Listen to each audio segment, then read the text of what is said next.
नमस्कार दोस्तों, मेरा नाम है आशुतोष और आप देख रहे हैं डायनामिक इम्पल्शन। आज के इस वीडियो में हम बात करेंगे 18 जुलाई 2022 के करंट अफेयर्स और ज्ञान को कभी बीच होना चाहिए, इसलिए वीडियो को अंत तक अवश्य देखिएगा। सबसे पहला प्रश्न है, केंद्रीय मंत्रालयों के सेवा पोर्टल में किस मंत्रालय के पोर्टल ने शीर्ष स्थान प्राप्त किया? Which ministries portal topped in the service portal of central ministries? A उड्डयन मंत्रालय, बी अल्पसंख्यक कार्य मंत्रालय, सी विदेश मंत्रालय, डी गृह मंत्रालय। And the right answer is गृह मंत्रालय। तो गृह मंत्रालय की वेबसाइट ने केंद्रीय मंत्रालय के सेवा पोर्टलों में शीर्ष स्थान प्राप्त किया है। देखिए, समझिएगा इसको, केंद्रीय मंत्रालयों के जो सेवा पोर्टल हैं, मंत्रालय हैं, उनकी वेबसाइट है, उनमें भी जो सेवा पोर्टल है, मतलब सेवा सर्विसेज प्रदान करने वाले पोर्टल है, उसमें गृह मंत्रालय के सेवा पोर्टल ने शीर्ष स्थान प्राप्त किया है। इस मूल्यांकन में 4 मुख्य पैरामीटर बताए जा रहे हैं। इसकी जो पहुंच है, कितने लोग देखते हैं इसको, इसकी सामग्री उपलब्धता, उपयोग में आसानी, सूचना, सुरक्षा और गोपनीयता, इन 4-5 चीज़ों को लेकर ही इस पूरी लिस्ट को बनाया गया है। प्रथम स्थान गृह मंत्रालय के सेवा पोर्टल ने प्राप्त किया है, इस बात को याद रखिएगा। इंपॉर्टेंट क्वेश्चन उतना ज़्यादा नहीं है, लेकिन हाँ फिर भी इसके बारे में पढ़िएगा, ऐसा मत समझिएगा कि ये उतना ज़्यादा इंपॉर्टेंट नहीं है तो कुछ भी ना पढ़ा जाए। अगला प्रश्न है, हाल ही में किस देश के क्रिकेटर 10 महीनों के लिए निलंबित हुए? Which countries cricketer has been recently suspended for 10 months? A Namibia, B Pakistan, C Bangladesh, D Bharat. And the right answer is Bangladesh. तो देखिए, बांग्लादेश के तेज गेंदबाज शाहिदुल इस्लाम, इनका नाम आपने ऑब्वियसली सुना होगा, बहुत ही अच्छे खिलाड़ी हैं ये भी। इनको 10 महीने के लिए निलंबित कर दिया है आईसीसी ने। इन्हें आईसीसी डोपिंग विरोधी संहिता के उल्लंघन के तहत निलंबित किया गया है। जो लोग क्रिकेट वगैरह देखते होंगे इसके बारे में अवश्य जानते होंगे, और उनसे यदि आपके आसपास कोई हो या ना हो, कोई उसकी बात नहीं है, ये इंपॉर्टेंट क्वेश्चन है। क्रिकेट वगैरह यदि आप देखते हैं तो अच्छी बात है, नहीं देखते हैं उनके लिए मैं बता दूं, जो क्रिकेट नहीं देखते हैं वो तो आपके ऊपर है, लेकिन न्यूज़ वगैरह, हम हर बार कहते हैं कि न्यूज़ वगैरह क्रिकेट की जो भी रहती हैं, आपको सभी को देखना इंपॉर्टेंट होता है। अगला प्रश्न है, एकीकृत खाद्य पार्क विकसित करने के लिए कौन सा देश भारत में निवेश करेगा? Which country will invest in India to develop in integrated food parks? A संयुक्त राज्य अमेरिका, बी संयुक्त अरब अमीरात, सी ब्राज़ील, डी जापान।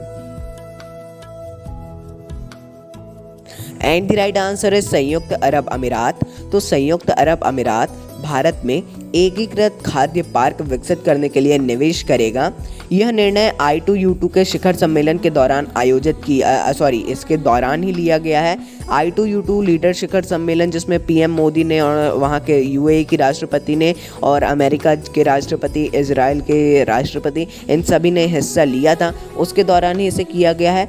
इसके तहत संयुक्त अरब अमीरात $2 अरब का निवेश करने वाला है भारत में। संयुक्त अरब अमीरात ने अब सोच लिया है, जम्मू कश्मीर में उनके लुलु ग्रुप ने किया है बहुत बड़ा इन्वेस्ट, और उसके बाद अब मेन इंडिया में भी इनकी सरकार करने वाली है, जो कि एक बहुत ही ज़्यादा अच्छी बात है।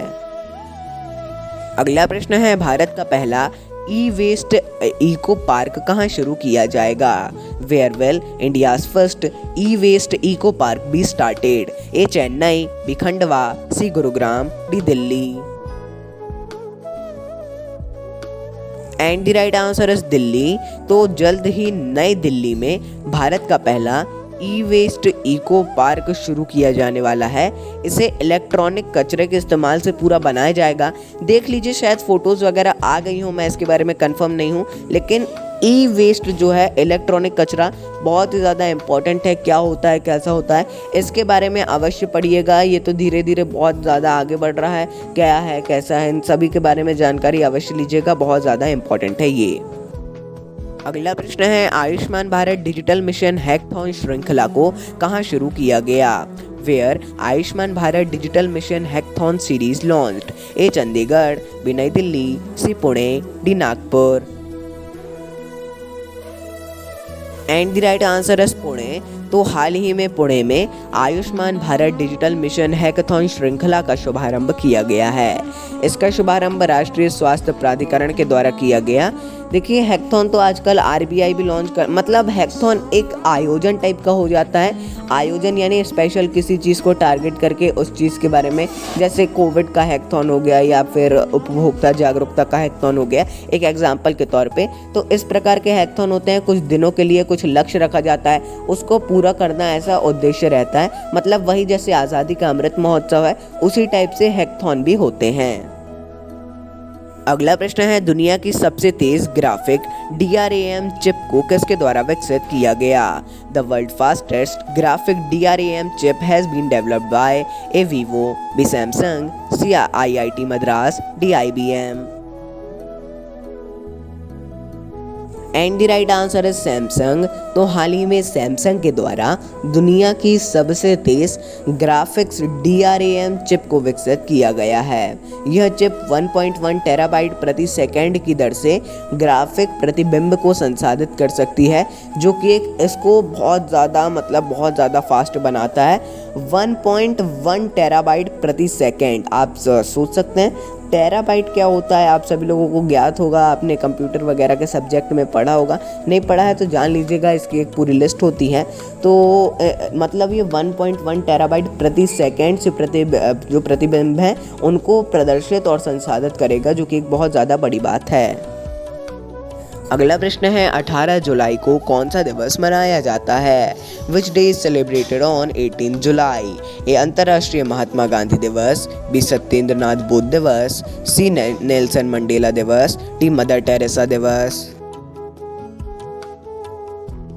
And the right answer is Nelson Mandela दिवस। तो प्रत्येक वर्ष 18 जुलाई को नेल्सन मंडेला अंतर्राष्ट्रीय दिवस मनाया जाता है।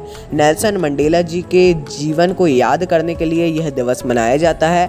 और मेरा तो आप लोगों को यही सलाह होगी कि कोई एक सिंपल सी बुक ले आइए, या लाइब्रेरी वगैरह जाते हैं तो वहाँ होगी, ऑब्वियसली होगी, नेल्सन मंडेला जी की जीवनी पर आधारित कोई बुक, या तो यूट्यूब पे एक आध आप उनके बारे में सुन लीजिए, बहुत ही ज़्यादा आपको इंस्पिरेशन मिले। हो सकता है ऐसा, वो तो आपके ऊपर है, लेकिन हाँ अवश्य पढ़िएगा, जितनी ज़्यादा जानकारी आप ऐसे ले सके अवश्य लीजिए।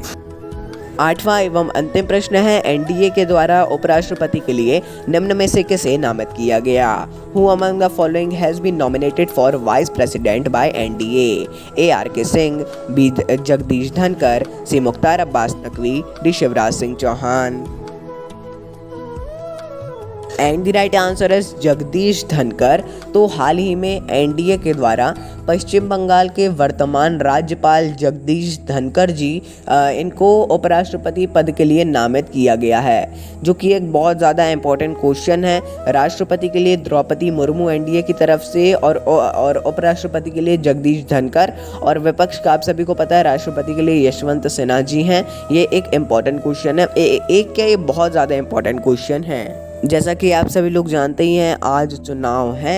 अब देखते हैं क्या कैसे नतीजे आते हैं, वो आप सभी लोगों को पता चल ही जाएगा। कम्युनिटी टाइम में आ भी गया होगा, जिस टाइम के हिसाब से आप देख रहे हैं उस टाइम के अनुसार ये सब होगा।